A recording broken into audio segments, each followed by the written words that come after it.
না। শোনো, তোমার বাপকে আল্লাহ রাসূল 5টা দিয়েছেন নীতি। 5টা ক্ষমতা থাকলে বিবাহ করো, তাছাড়া করো না। 5টা ক্ষমতা থাকলে বিবাহ করো, তাছাড়া করো না। 1, যে মানের খাচ্ছ সে মানের খাওয়াবা। 2, যে মানের পড়ছো সে মানের পড়াবা। 3, কখনো স্ত্রীকে কটু কথা বলবা না। স্ত্রী রান্না করে দেয়, ঘর বাড়ি ঠিকঠাক করে দেয়, স্ত্রীর সাথে মিলে শান্তি পাওয়া যায়, তার মুখের উপরে মারো কি করে কাপুরুষ? তাকে গালি দাও কি করে? ও তোমার সব, তোমার শান্তির মাধ্যম।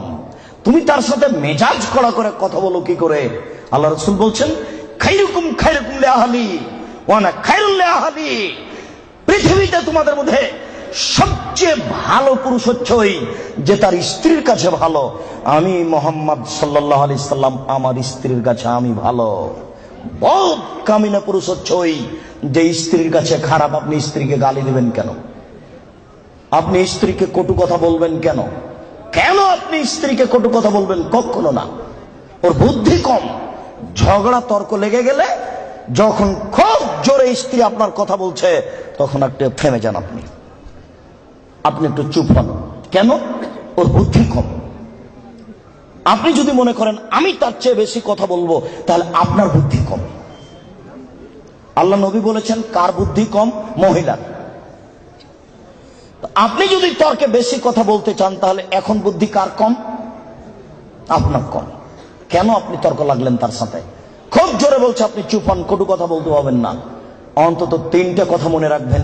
1, কখনো বলবেন না যে তোমার ঠোঁট মোটা। একবার বললে 10 বছর আপনাকে ভালোবাসবে না। 2, কখনো বলবেন না স্ত্রীকে তোমার রং কালো।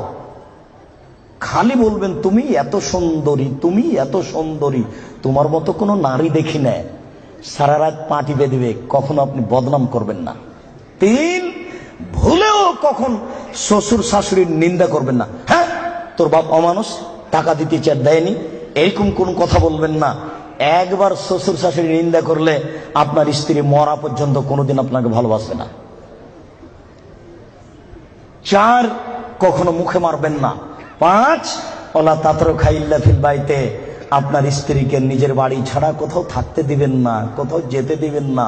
আপনার স্ত্রী খালার বাড়ি যেতে পাবে না, নানির বাড়ি যেতে পাবে না, ভাবির বাড়ি যেতে পাবে না, মায়ের বাড়ি যেতে পাবে না। যাই যদি জরুরি কারণে, তাহলে আপনাকে সাথে যেতে হবে। 3 দিনের বেশি আপনার স্ত্রী আপনার শ্বশুর বাড়ি থাকতে পাবে না। 3 দিনের বেশি যদি আপনার স্ত্রী থাকে, তাহলে খাওয়া খরচ দিতে হবে।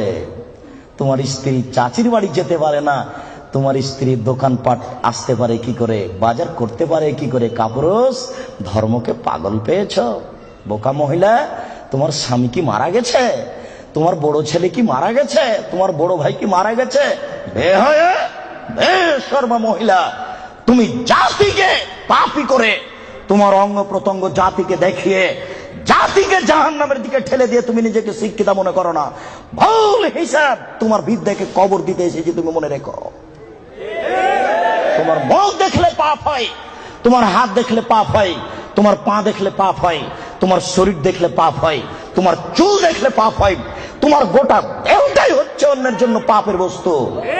শোন, এই ছেলে, তোমার বাপ তোমার বোনকে দিয়ে জাতিকে পাপী করে তোমার বাপ যেন তাহাজ্জুদ পড়ে জান্নাত কিনতে না চাই, বলে গেলাম তোমাকে। আর তোমার বোনকে বলে গেলাম, তোমার বোনের সাথে আমার অনেক কথা আছে, তোমার সাথে কথা আছে। তুমি এক পায়ে হলে দাঁড়িয়ে থাকো, এক একটা বাক্যকে তুমি মনে করবে 1 কোটি টাকা মূল্য, তাহলে তুমি আজকে কথা মূল্যায়ন করতে পারবে। আবারও বলে যাচ্ছি, তোমার বোন জাতিকে পাপী করে নিজেকে যেন শিক্ষিতা মনে না করে। এই ছেলে, তোমার বোন জাতিকে পাপী করে যেন নিজেকে শিক্ষিতা মনে না করে। ও শিক্ষিতা নয়, ও বন্য, ও বর্বর, ও অসভ্য, ও অশিক্ষিতা। তোমার বোনকে যদি আমি বন্য অশিক্ষিতা প্রমাণ করতে না পারি, আমি জাতির সামনে বক্তব্য দেব না।